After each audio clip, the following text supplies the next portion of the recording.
Good morning, everyone. Try to see if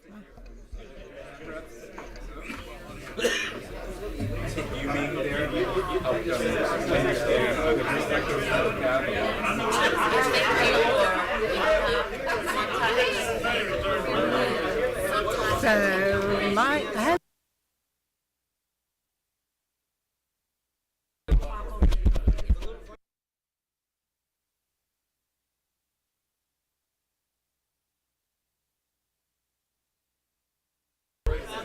Good morning, everyone. We'll convene in just a few minutes. If you want to make comments to the committee, we have a sign-up sheet. Where is that?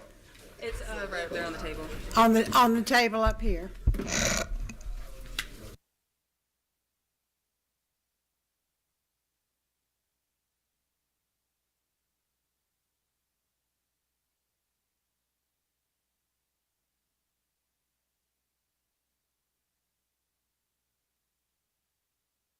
You can still talk. We have 2 minutes.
Good morning, y'all, and it's great to see everybody. I hope we've had a good interim here, but by meeting at this time, you can tell. Let's see what's going on. Sorry, Oh, we already have some interference, but I'm sure it's not a Verizon phone. How many of y'all have your phones back now? Oh, we're live. So, Chair Vance Smith will open us with a prayer. Thank you, Madam Chair. Let us pray. Lord, we thank you for all the blessings you've given us. We thank you for this time that we can sit down to discuss issues that will be important to the state of Georgia. We ask that while we're here, if you not only be with us and all the people that work with us, but be with our families back home, our children and our grandchildren. Watch over them and keep them safe. And we know that there are people that are sick, very ill. You're the great physician. We'd ask that you put your healing hand on them. Lead and guide and direct us, Lord, in everything we do. In Jesus' name, amen. Amen. So it's great to see everybody. And as what we try and do at the beginning of each session is take time and introduce ourselves to those who are listening. So I'll start with Corbett. I need y'all to push your buttons, and we'll go all the way around this row and then go down to the front. So go ahead. Good morning. I'm John Corbett, District 174. I have 6 counties, Lowndes, Eccles, Clinch, Ware, Charlton, and Brantley counties. I've been on this committee for 12 years. Look forward to this session with Chair Lady Smith. She does a great job running this committee, and let's... You don't have a bill before the committee, do you? I will. So. Okay. and I thank the world of every member on here. All right, number 28. Hope Persinger, District 119, that's Barrow and Jackson counties. Thank you. 27.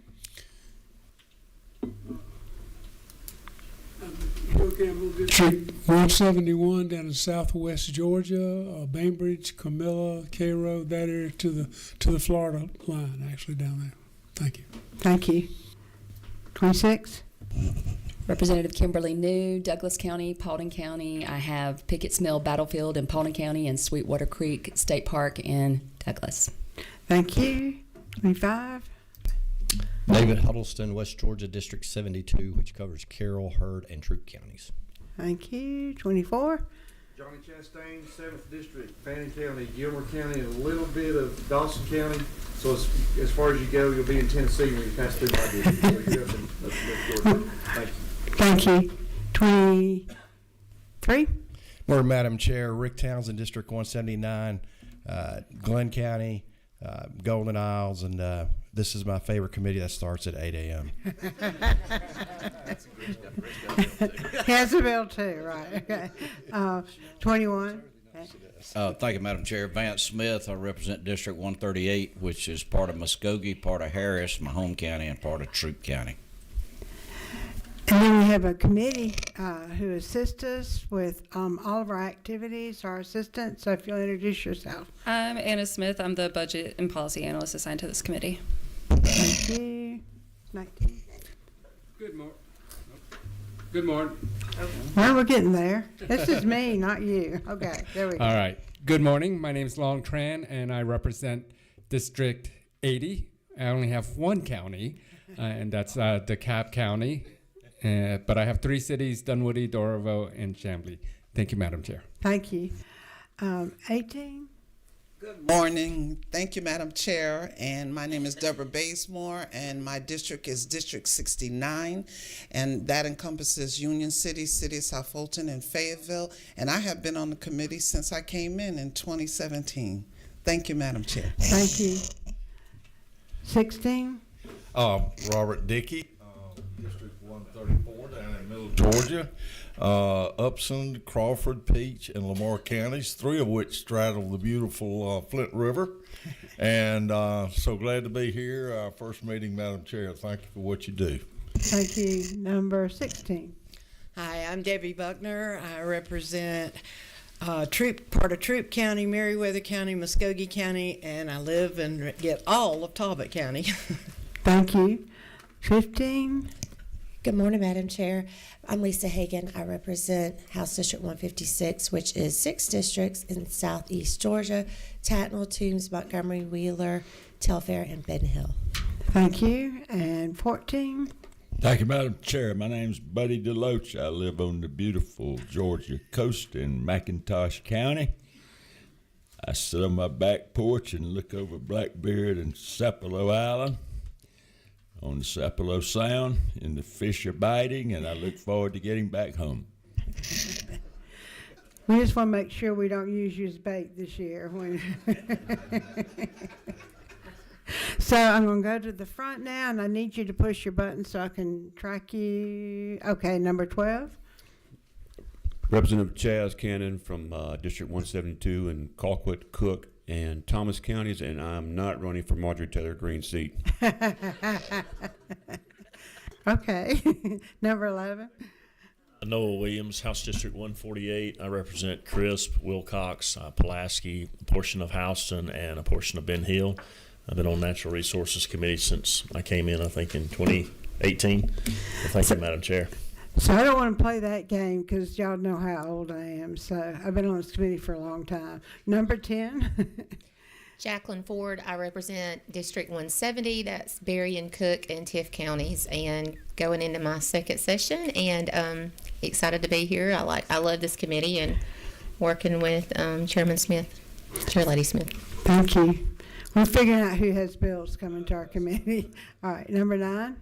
Lauren McDonald III. I live in Forsyth County, represent the lake. Chaz Cannon is my roommate. That's my biggest accomplishment. We don't know that would fall in that category for either of you, but we're glad y'all both think that way. Number 6. Thank you, Madam Chair. I'm Representative Viola Davis, and my House district is 87 in the great county of DeKalb, primarily in Stone Mountain, Tucker, and Pine Lake. Thank you. And then essential to our committee, total manager Nicole Chappelle. Nicole, if you'll wave your hand and say hello to everybody. She puts this together and makes this happen. And quietly sitting over there with her is our lead counsel, Paul Hyatt. He's essential, by the way, just so you know, draws up our bills and everything. And over here, if these young gentlemen will, I'll call your name out. So first I have Owen Hawkins, okay, can't read my own writing. Stand up and let people meet you. He's from Kennesaw. Say something briefly about you. In the General Assembly, when we meet, we have interns from our college students around the state. They help us, and we hope they enjoy their experience up here. But go ahead and introduce yourself. Good morning, everyone. My name is Owen Hawkins. I'm a junior from Kennesaw State, majoring in political science, and that's about it. Thank you. And Victor? I'm a senior at UVA with a double major in political science and international affairs on Pike County, Georgia. So if you missed it, it's a go dogs kind of situation with this young man. So welcome aboard and to our committee now. Thank you, first of all, for starting this session off early. We have an issue that's very important before the committee, and the sooner we start digging into it, the better the better information we'll have and be informed for the votes that will be necessary. I want to read an intro. I actually found this in my old notes, and so let's see if I can get to it right away. And this is back in the 90s, so while I'm getting ready for that, will everybody on this committee do a show of hands? How many of you were here in the 1990s? Anybody? All right, 3 of us. How many of you were here in the decade of 2000 on?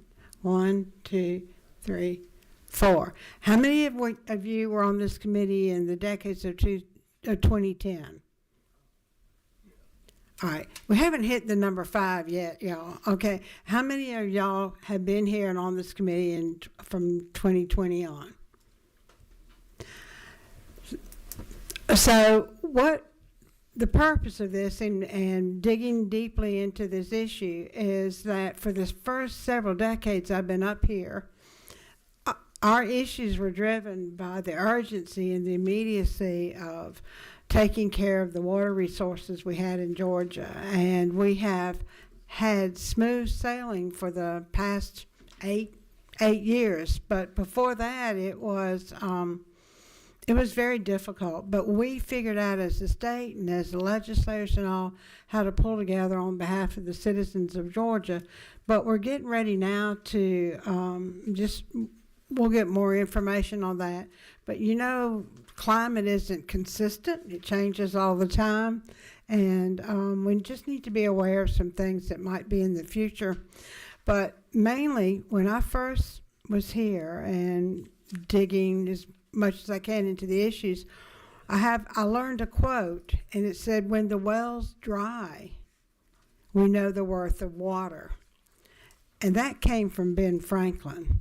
So the issues of water, water quality, water quantity have been with humans forever. But in our state, we might be facing some challenges very soon. And so we need to, first of all, get a level of education so that then we'll be prepared to make certain decisions. And we have Jeff Cowan and Anya and the staff there. If you will introduce people to us. And essentially, in the beginning, it's a tutorial for me as well as it is for y'all.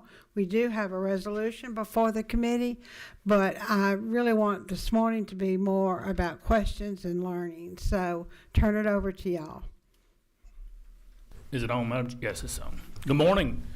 I'm Jeff Cowan with the Environmental Protection Division. I've been which is a part of DNR. I've been with them since 1990. I've probably presented to this committee about 20 years at least. I've been with the Environmental Protection Division over 30 years. I also spent 5 years as Director of State Parks, and I've always enjoyed presenting and working with y'all on different issues. With me today, I do have my Deputy Director, Anya Trzynski, who's going to give you a history and an overview of what we're trying to do in a moment. I have Veronica Craw, who is our new Watershed Protection Branch Chief behind me, and then I have Katie Haggerty, Katie Bloomfield. She got married recently. I got to remember that. Katie Bloomfield is my external affairs director, and she sort of helps communicate with y'all.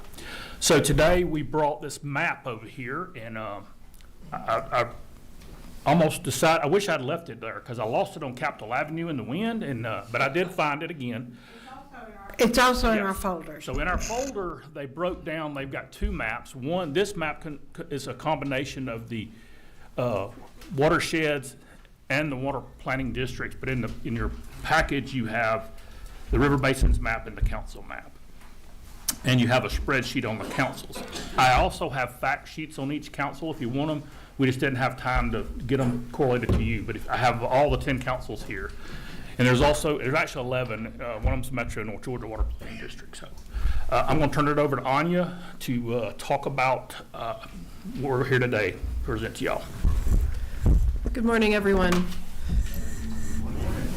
All right, so if you all will stick with me, I'm actually going to go back in time a little bit as well to give you the history of how water planning started in Georgia and where we've kind of come from since. So in the late 1990s and early 2000s, the state as a whole was facing some pretty significant drought conditions. And discussions about water were not new at that time, but it did add a sense of urgency and poignancy to those discussions. And the state started to take some very specific and concrete steps to better address drought and prepare for drought and manage our waters more comprehensively. The first step that was taken was that the legislature in 2001 passed and I always want to make sure I get all the words correct, the Metropolitan North Georgia Water Planning District Act. And that act established the Metropolitan North Georgia Water Planning District, which I'll either call the district or the Metro Water District for short. It is a long name. This district encompasses 15 counties in Metro Atlanta, and the intent there was to coordinate water conservation, water supply, water quality, wastewater, stormwater permitting, and management across all of the different counties and municipalities in the metro region. The counties, local governments, appointed officials, all had to work together to develop a plan. The Atlanta Regional Commission kind of housed the staff that led that development, and they developed plans for managing their water resources. Those plans are kind of unique. Even though they rely on the same kind of technical information that we use across the state, there is language in the statute that makes those plans enforceable. What that means is that unless the counties or municipalities are making a good faith effort to comply with their Metro Water District plans, the director shall not issue an expansion, modification, or new permit for water withdrawal, wastewater discharge, or stormwater. So all of the entities in that region have to be working in good faith to implement all of the elements of the plan, or there are issues that come up when it comes to permitting. This is a separate and unique structure, but it is one that's worked really effectively, and I think that the Metro Water District can speak to all of the great successes that they've had over the last 30 years in establishing water conservation efforts and better coordinating water management across those different entities. Separate from that district, in 2004, the state passed the Comprehensive Statewide Water Management Planning Act. This act established a state water council that was going to give not just Metro Atlanta, but the entire state an opportunity and a framework for managing the water resources effectively. So from 2004 until the end of 2007, the State Water Council met, worked with experts, talked to stakeholders, worked with the technical teams, and came up with a state water plan. The state water plan was approved by the State Water Council, and once it was approved, the legislature had to pass a joint resolution per statute that basically gave their seal of approval and ratified that plan. That happened in 2008. The plan was ratified, and by ratifying that plan, what we saw was the establishment of 10 regional water planning councils. These were councils separate from the Metro Water Planning District. Now, even though they're separate from, there's a lot of really good coordination that happens between the Metro Water District, the Regional Water Planning Councils, and EPD. But I do want to keep those points kind of separate because the way that the statute is set up for the Metro Water District and the way that it's set up for the Regional Water Planning Councils is a little different. So the regional water planning councils also deal with issues of wastewater, water supply, water conservation, water quality. All of that is, and stormwater, all of that is still captured in those regional water plans. But the reason that the state went to this regional approach was to allow local decision makers an opportunity to highlight the water challenges in their region and then come up with solutions, work with the state, work with the contractors, work with the technical experts to identify how we could proactively, or in some cases reactively, but ideally proactively, address these water management challenges. So following that 2008 establishment of the regional water planning councils, in 2011 we had our first regional water plans. And these plans are updated on about a 5-year schedule. The idea is that as we get more information and as things change, we want to make sure that our plans are active, living documents that reflect the real challenges and the real on-the-ground realities. The decision makers that pull together these plans and vote on these plans are the regional water planning councils. The way that the regional water planning councils are set up is explained in the state water plan. This was something that was developed by the State Water Council at the very creation of these different regional water councils.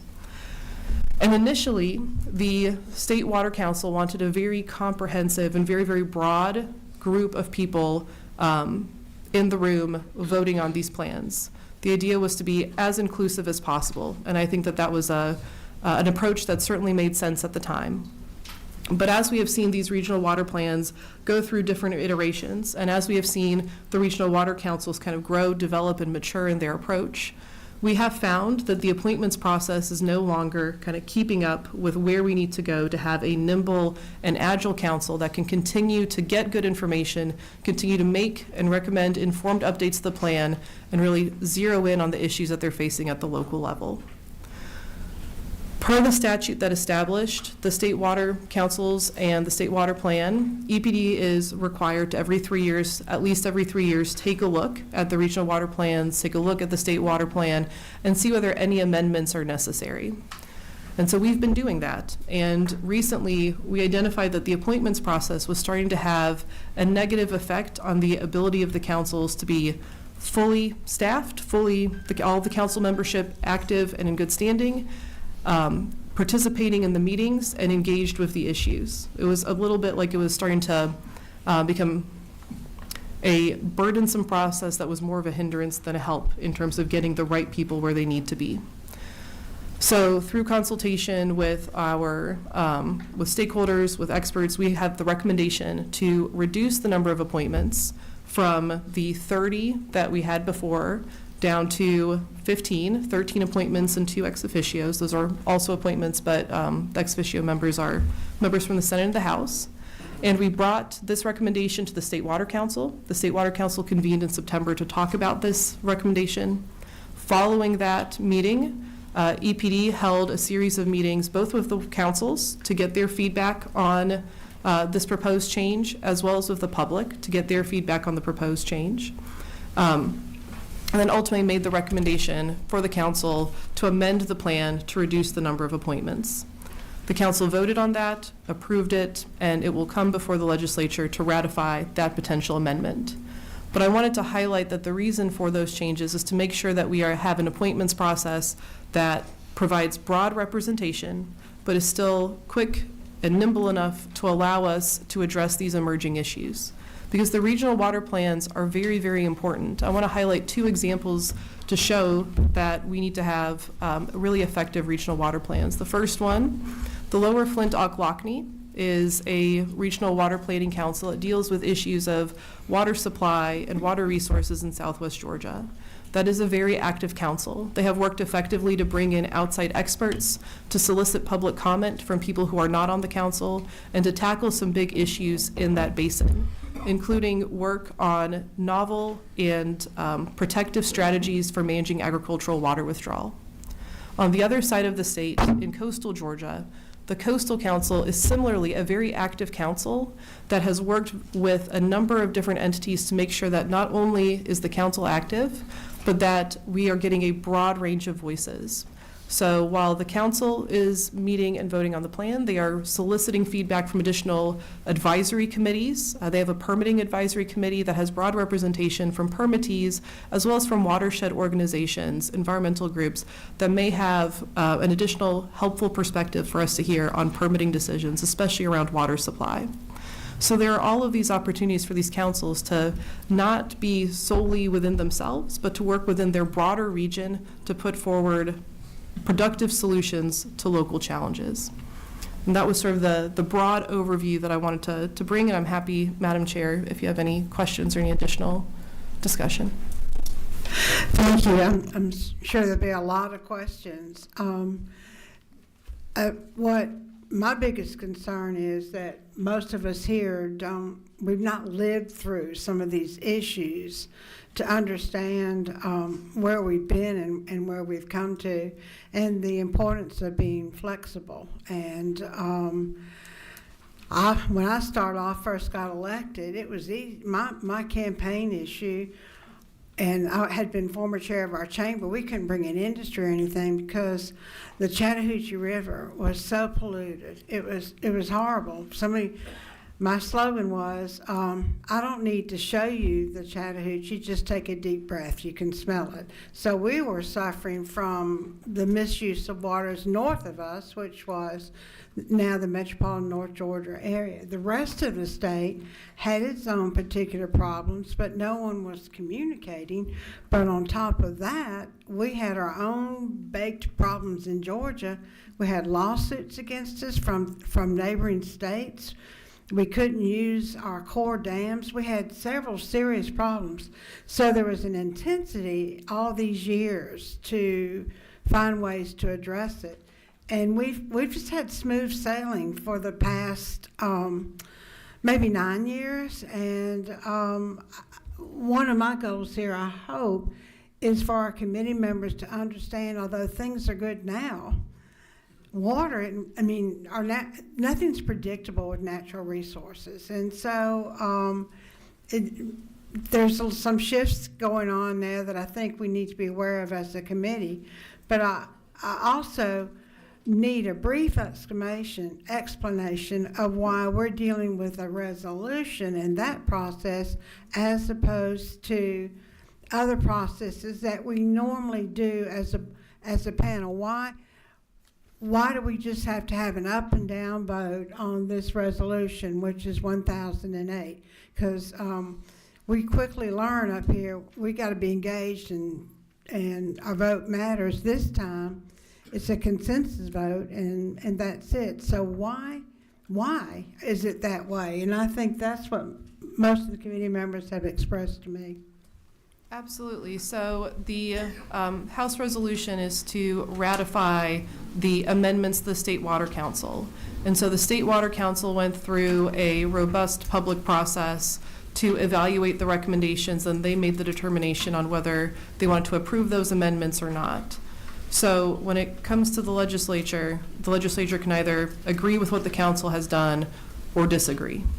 And if the legislature disagrees, then it goes back to the State Water Council for them to have additional discussion, for them to look at additional ideas or solutions.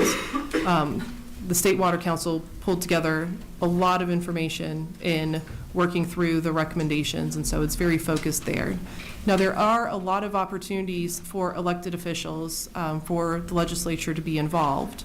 There are opportunities for members of the legislature to serve directly on the regional water councils, either as members or as ex officio members. There are opportunities as well for the legislature to be involved in the State Water Council. In fact, we have ex officio members from both the House and the Senate who served on the State Water Council and can provide some of that perspective. So there are lots of ways for feedback to come in, to inform the Regional Water Planning Council's process and to inform the State Water Council's process. But once the State Water Council has adopted something or made a recommendation, then at that point it is just a yes or no. Yes, and this authority lies in the Comprehensive Statewide Water Management Planning Act of 2004. So the legislature set up and gave that ability to the State Water Council. And that's what we're doing here. We reconvened it. And we did a lot, like Anya said, a robust look at this, and that council voted and then made a recommendation to y'all, and the act says that you shall ratify or not agree. So. And so what we'll do in a minute is we'll go around the room and have specific questions to that process. But mainly I want to emphasize that streamlining the voting, the members, in other words, being more efficient. We do that a lot in our businesses and industries. If we don't adjust to the times, then we're behind. And so that kind of philosophy applies here in a way. But I also want the committee and the general public to understand that no one is being excluded from having a role in this process. The meetings are open to the public. A lot of our councils who have been very successful have created subgroups and organizations in their councils. They bring in all the different disciplines and interests. So the whole point of this is to be efficient and address as strategically as possible our issues. But again and again and again, it is not to exclude anyone in the process. And the streamlining, I get that. I mean, I had to change my business quickly when some things changed, and I was able to. I think a lot of you can maybe look at it from that perspective. But more than anything, I think our messaging and our understanding is this is not to exclude, this is to be efficient and to address the problems as they immediately come up. So, and I think our questions will go to that right now, and then we'll circle back around and see what other questions we might have. So just push your buttons for me, and number 6. Say your name again and ask your question. Thank you, Madam Chair. I'm Representative Viola Davis, and my question starts off with the information you provided on lines 13 and 14, in which you said that there was a water council reconvened on September 29, 2025. I went to try and pull all of that up, but could you please provide us with a full text of all the amendments adopted on December 9th of 2026, including the red line comparison showing changes from the prior version? And the reason I asked that is because the section that I did locate that did have the red line was very troubling. And it showed that there would be some problems involving small governments, some of your rural areas, areas like mine, like in DeKalb County, we have a consent decree in which we are trying to work that through, and they just went up on our water bill 10% for the next 10 years. So in 10 years, we're gonna have a double on our water bills. There were several sections in which if you fall in these categories, I only looked at like about 5-10 pages back and forth. So how many pages is the entire document? Because I went to different sections going back and forth. So the state water plan is a lengthy document. However, we are only making changes to section 14, which deals with the appointments. That's much shorter, and we are happy to provide a red line.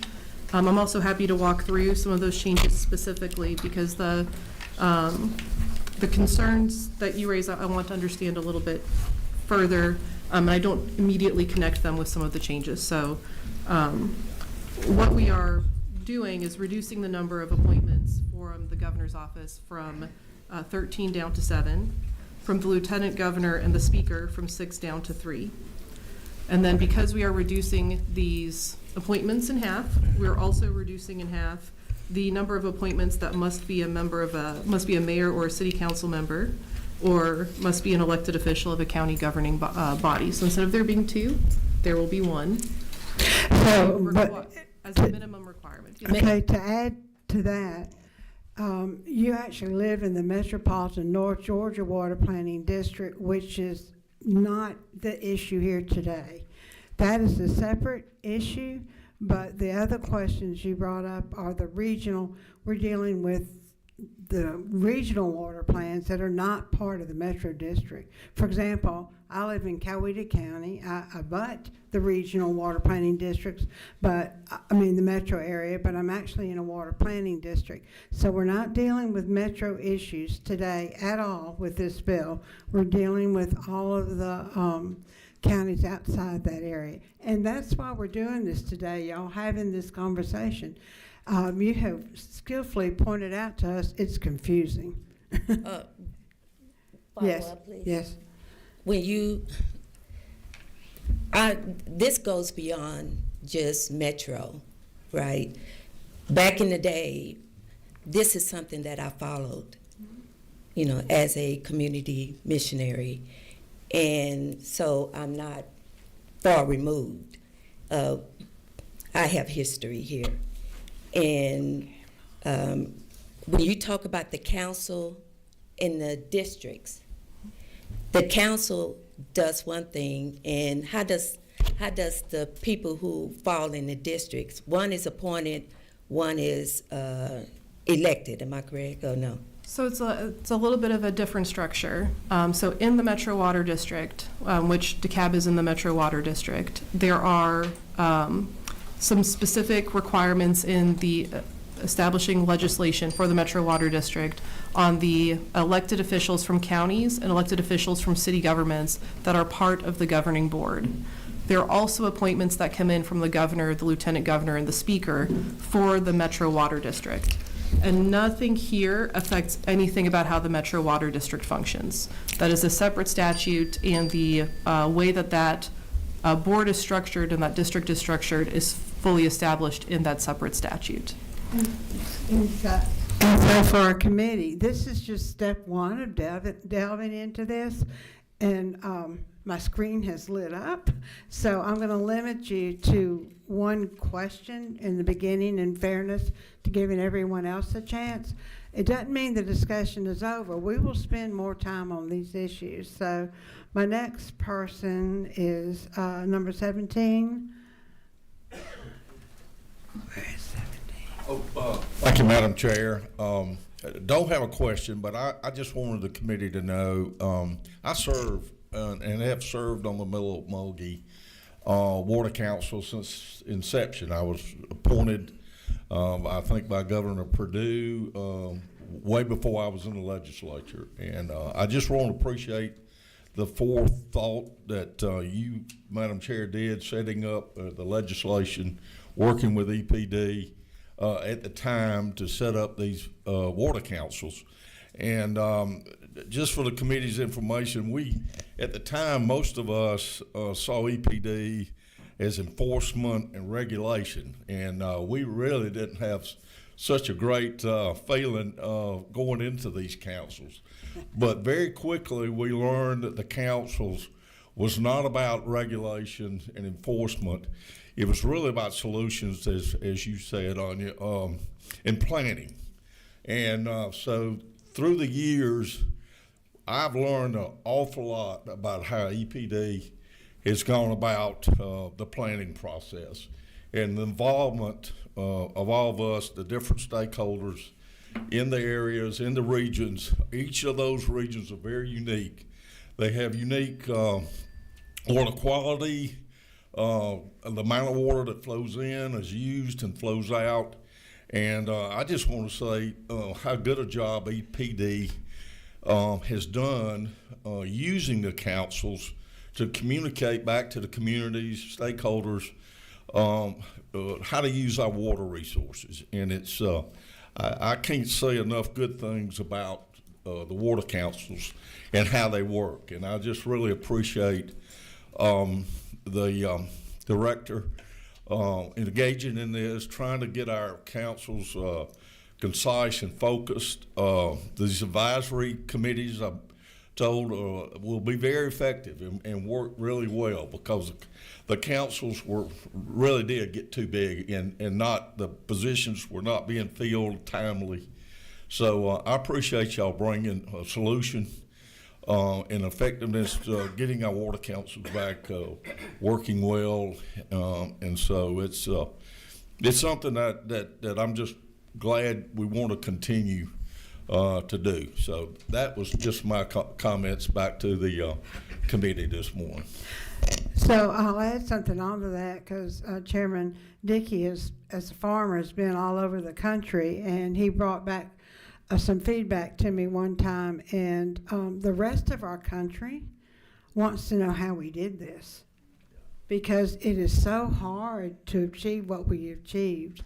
But this dialogue and this discussion is absolutely what we need to have to continue to help the citizens of Georgia. But we were kind of the first one out there. We stuck our toe in the water, and we still have our toes. So I just want to thank him for his comment. Number 12, say your name again. Let's see. Thank you. Mr. Chaz, Representative Cannon.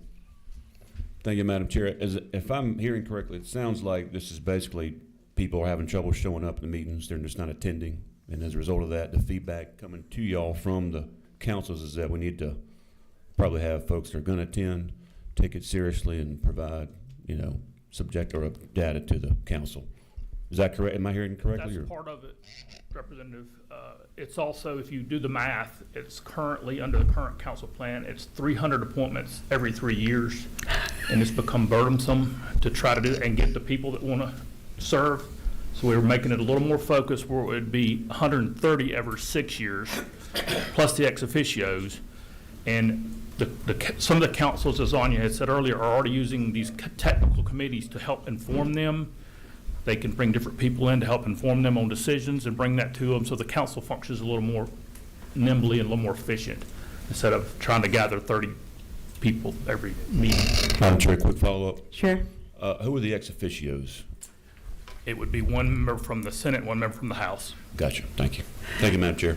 And to follow up on that, I've asked, as we go along, you'll be receiving some more information. For example, your district, you'll know what water region you're in. I think, can get the names, and so this is the first sortie into this issue. Thank you. Number 27. Yes, thank you, Madam Chair. The question that I wanted to ask you is, what involvement are y'all having, if any, with the data control, the DC movement of those coming in? Or is that something that goes before y'all, or The what? data centers? Yeah. So data centers would come to EPD for permits. They would typically come to us for either an air permit or a water withdrawal permit. Most data centers are working directly with local governments, so we do not have requests in-house yet for a data center for a water withdrawal permit.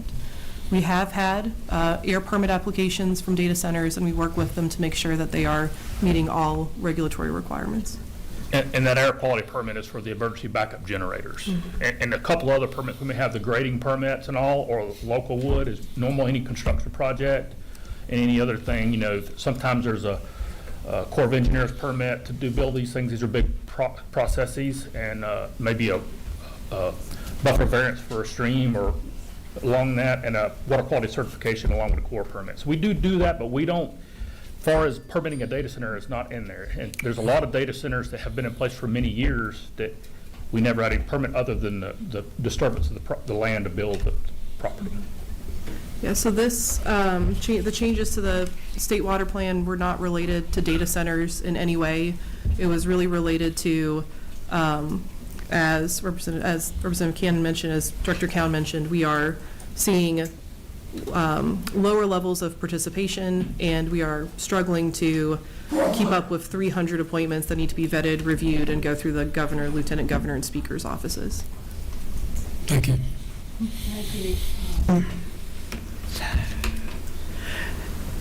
Number 12. Let's see, where we go.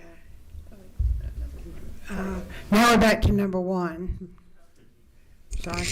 Thank you, Madam Chair. Mary Frances Williams, House District 37, Cobb, Marietta. So I actually reached out to the director of the Cobb Water Authority yesterday to ask him to take a look at this. And so just to be clear, and you have said, Madam Chair has said, so this has no impact at all on the Metro District. Correct. So, because he did send me a red line version, and it looked to him like it was going to affect the Metro District. So, are you planning bringing a resolution forward to deal with some of the issues that they're having with their appointments? No? No, the Metro Water District is a separate entity outside of EPD. They are run through the Atlanta Regional Commission. They have not approached us about any potential amendments or changes that they would be interested in their legislation. We are solely interested in the state water plan and the state water council. Okay, follow-up question, Madam Chair. So it's my understanding that they are facing some of the similar issues in terms of appointments. I think I was told there was one person who served for 10 years who's been trying to get someone to take his place. And he's now getting ready to retire, and he's serious. But is there any thought given to? I mean, well, so you're saying you have no authority at this point, or? So, I think that the most effective thing would be if there are concerns about that process for the Metro Water District appointed members, governing board, for them to work with the staff at the Atlanta Regional Commission, the Metro Water District staff. They work very closely with us, and we'd be happy to support them and have additional conversations, but probably the best course of action would be for them to channel their concerns to the teams that support them. Okay, thank you very much. Thank you. Number 23. Thanks, Madam Chair. I was part of that. I was at that Water Council meeting, and as part of the discussion, and heard the discussion, and you did have environmental groups there as well. And it did come, it was pretty obvious at the time where there was a lack of participation, and it was hard to get people to meet.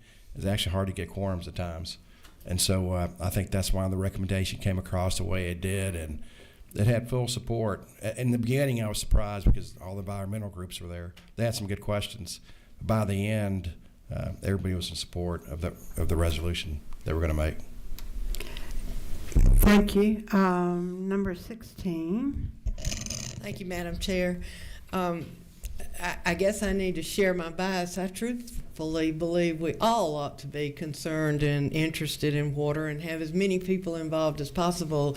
So cutting the numbers seems a little counterintuitive, but I also live in a small area, and trying to get people to gather together and fill positions, actually have people in the area to fill the positions. I understand there are people on the councils that are dead and have not been replaced, and that makes it hard for them to serve. Are they voting? Are they still voting? I don't know. That does happen sometimes. And reaching a quorum is an issue and that kind of thing. My question is, the people making the appointments are the most powerful people in the state. How will changing the number necessarily improve the appointment process to be more timely? Because I don't see anything anywhere that addresses how we do that. So the appointments come through the chairman of each council. And so, like I said, there are 30 appointments every 3 years, and they are working very hard to work on that, where they should be planning for water usage and different things. See what I'm saying? They're sitting there doing all that. It comes through them, and then it comes to EPD, Department of Ag, and DCA for vetting of those appointments, and then we make a recommendation or present to the governor, lieutenant governor, and the speaker. It's just a burdensome thing there, and like you said, a lot of times we cannot get people to serve, and the chairman of the council cannot get people to serve. That's exactly right. And one of the things that we have found is that sometimes it could be challenging for us to find people who are able and willing to serve. There are some people for whom water is very, very important, and their position, their role allows them to be present at these meetings. There are other folks who are we just do not have people expressing an interest to serve in these councils. So there's also some legwork to be done to identify who might be a good council member, work with them to see whether they truly are interested, work through that whole appointments process. in response to some of the comments that we've received, we do think that there's value in us becoming more transparent with the appointments process and allowing some avenues for people to let us know that they're interested. That would also certainly help ease the burden with some of the appointments.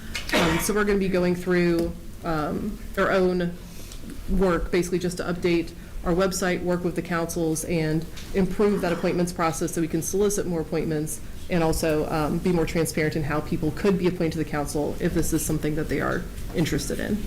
Madam Chair, could I do one follow-up? Let me get back to you. I have one more, and then I'll get back to you. Thank Okay, number 21. Thank you, Madam Chair. Great explanations, Anya and Jeff. We appreciate that. And I know your door's always open. A couple of key words that I've heard the whole time. Number one, we're here to ratify something that has been decided by the rural water councils. Number two, I think Representative Cannon mentioned it, how hard it is to get people to come to meetings and get a quorum. So, and I've been in meetings like that myself. Sometimes we actually have that problem in the legislature. We wait for a quorum. We'll start in 5 minutes, 10 minutes to get a quorum. So I think, to me, this is pretty basic. This is, let's get working councils all across the state of Georgia that can make decisions. And these meetings that they have are all public. Anybody from the public can go to these meetings, and I'm pretty sure these rural water councils allow people to make a comment, kind of like we do here. And Madam Chair does a great job of keeping us going. But to me, it's pretty basic. This is the 21st century. Let's get this show on the road. They've recommended it. Yeah, we make a lot of decisions. We don't have to make all the decisions. Let's ratify something that some of our citizens do, and let's trust them. But to me, it's just a basic concept of let's ratify this, let them go to work, and if there are any questions, we'll come to y'all and ask them. But thank you for your explanation. Number 29. Thank you, Madam Chair. At the proper time, I'd like to make a motion.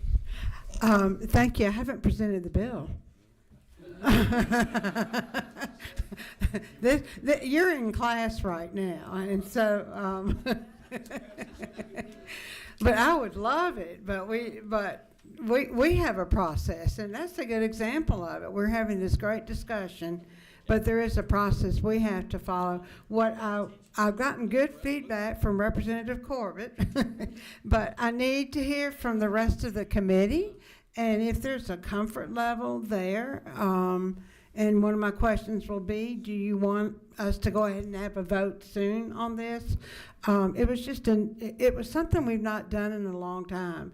And so at the proper time, Mr. Corbett, will you make the recommendation? Okay. And then y'all be thinking of who will do the second. But overall, thank y'all for this presentation. It's kind of hard to understand it all, but in my role as chair, I've lived through some awful, awful things. My county, Heard County, when I represented them, was within 3 days of no water for the people. I've lived that. I've wondered why we put our infrastructure and the water only goes one way and we can't move it another way to help somebody in need. There are a lot of challenges, but right now, y'all, we're smooth sailing. We don't have that.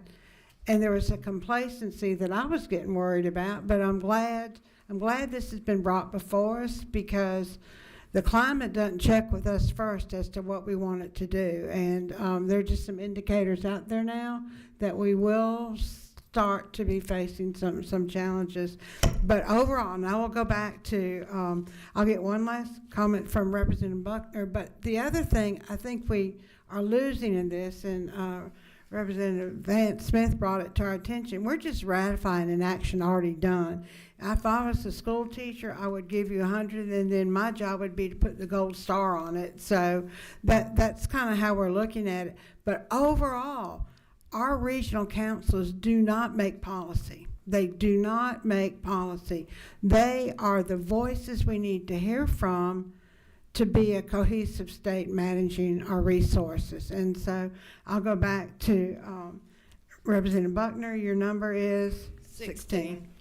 I just wondered what the process for us was now that we've heard the presentation. Will there be another meeting for the presentation of the bill and a vote, or will we do that today? Again, I would love to do that today, but that was not how we advertised this. And so we're here tomorrow. Give me some feedback. If you want to do this tomorrow, we can go ahead and have our meeting and start moving it forward. I just didn't want to push y'all to make a decision on something that was new. So I will look for your feedback. And things are going to start shifting. You just see indicators out there, and we need to be ready as the state. I will leave this. If anybody anywhere around the state is interested, please put your name forward to be considered for a role in this. But our regional water plans do not set policy, but they give us the feedback we need as legislators to be an effective state. So your conclusion, Mr. Chair. Well, thank you all for today, and I wanted to close with Representative Davis's question for the committee. If you want to look at the red line and the meeting minutes and everything, it is on the State Water Council's website, which is waterplanning.georgia.gov.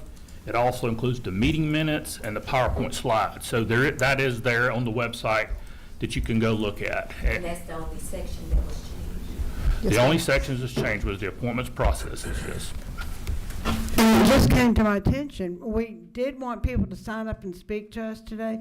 And by the way, y'all must notice we don't have rules today, which is why our committee is able to go past 9 o'clock. So we do have 2 people who have signed up to talk. I have Allison Keys and Chris Mangiano. So if you'll just come forward, what podium? I can take down there. Okay. If you'll just come forward and address. Please be succinct with your comments. Yes, ma'am. Can everybody hear me okay? Great. Thank you so much, Madam Chair and members of the committee. My name is Alice Keyes. Oh, boy, I got that wrong. That's Sorry. all right. It's like eyes with a K. Okay. I drove up from Brunswick, Georgia, to freeze my tail off to talk to you about this House Resolution 1008. I'm a senior strategist with 100 Miles, a coastal advocacy organization dedicated to preserving and protecting Georgia's 100-mile coast through education, advocacy, and community engagement. But prior to working at 100 Miles, I was a water policy advisor at the Georgia Environmental Protection Division during the time when we created the state's first statewide water management plan. I had the privilege of working alongside Madam Chair and other legislators, as well as the agency heads, to fulfill the 2004 General Assembly charge to create this statewide water management plan. The adoption of that plan and the subsequent regional plans was quite significant. Took a lot of hard work, as Chairman Smith has mentioned, and has led to the implementation of practices across the state that sustain our limited water supplies, protect us from drought, and also from fire. It's something for us all to be proud of. Section 14 of the plan is why we're here today. I appreciate Director Cowan and Ms. Anya for explaining everything. The call for the regional water councils is to oversee the development of regional plans, and I'm going to quote Section 3A of the statewide water management plan, which I have a crusty version from 2008 right here. Each council will be broadly representative to include agriculture, forestry, industry, commerce, local governments, water utilities, regional development centers, tourism, recreation, and the environment. Broad water users from diverse areas of the region coming together to talk about long-term water management, just like Representative Dickey mentioned, all at the same table. That's the intent. The changes recommended by the Water Council risk violating the intent of this broad representation. It's a solution to a participation problem that not all regional councils have.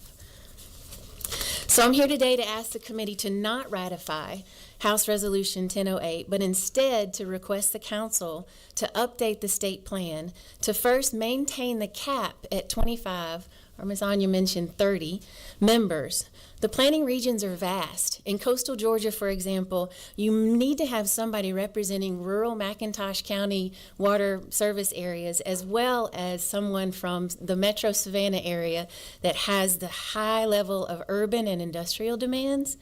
We also recommend a designated seat for a council member to represent conservation interests. Throughout the state, hundreds of millions of public and private dollars have been invested in preserving open spaces like timber and recreation lands that protect water sources and water quality to everyone's benefit. Such conservationists deserve a seat at the table. And lastly, even if the number of committee members, council members is reduced, what's been described today is a need for clarity about that process. This body can recommend that the Water Council that the Water Council update the plan or regulations to have a transparent nomination and recommendation process for council members to be appointed. The process now, at best, is opaque, and it begs for clarity and public notice. How will EPD accept recommendations, and how will the state leadership appoint members to each council?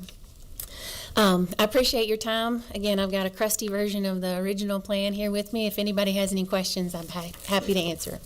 Thank you so much for your time. Thank you. And then also we have Chris Mangiano. Morning. Thank you all for giving me some time this morning. For those who don't know me, I'm Dr. Chris Manganello. I'm Chattahoochee Riverkeeper's Water Policy Director. I'm here today on the behalf of the Georgia Water Coalition. It's a true coalition of over 200 conservation and faith-based organizations, homeowners associations, businesses, hunters, anglers, farmers.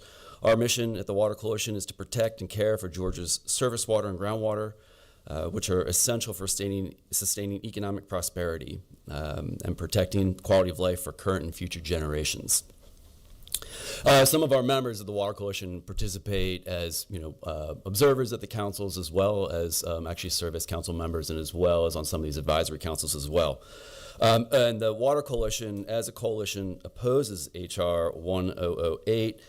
We don't want to see, in a nutshell, how the regional councils are getting smaller. We prefer they stay the same size. And from perspective, since 2010, I've been following the Regional Water Council process. I'm among probably a very small number of people that read all those first plans when they came out in 2010. And for 15 years or so, I've attended Regional Water Council meetings all over the state, different places, and certainly, other members of the Water Coalition do that as well. In our collective experience, each Regional Water Council has its own culture and sense of purpose. Some have certainly been more engaged than others in some parts of the state, some less so. I've watched the membership ebb and flow. There was mentions of deaths and other things, maybe less, more unsundry. But like all of us, people have to deal with the kind of day-to-day.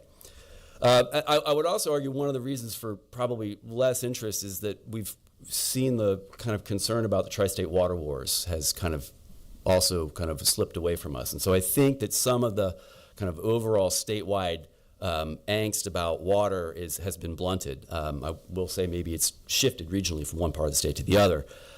So I do understand some of the real challenges that EPD and the councils have faced in getting people to show up and keep the chairs full.